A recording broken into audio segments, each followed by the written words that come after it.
Hey Life Groups, I trust that you are going to be in for an incredible evening. I hope you've liked this series so far, Stumbling into Place.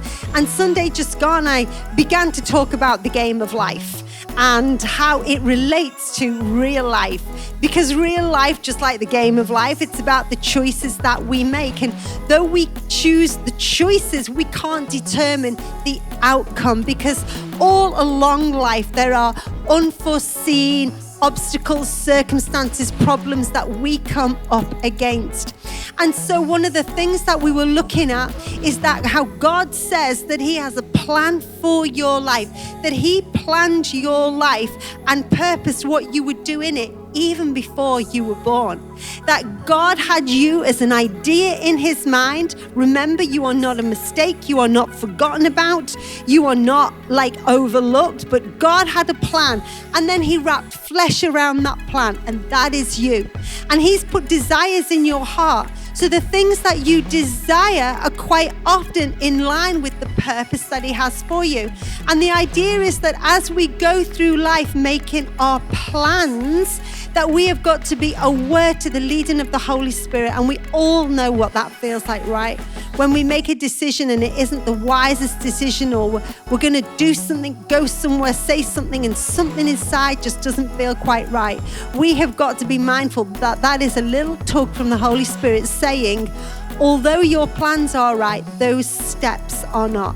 Remember, God orders your steps and He also orders your stops.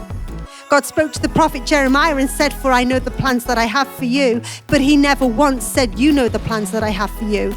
And the idea is God doesn't want you to have the weight of responsibility of trying to figure out the plans for your life. What He wants you to do is trust Him. Trust Him. Relinquish that control and just trust Him. And we went on to speak about the life of David when he wrote Psalm 23, "The Lord is my shepherd," and how he was writing it at a time of reflection in his life. He was sitting in the palace as king, and he was thinking to himself, how did I get from being a shepherd boy in the field to being here?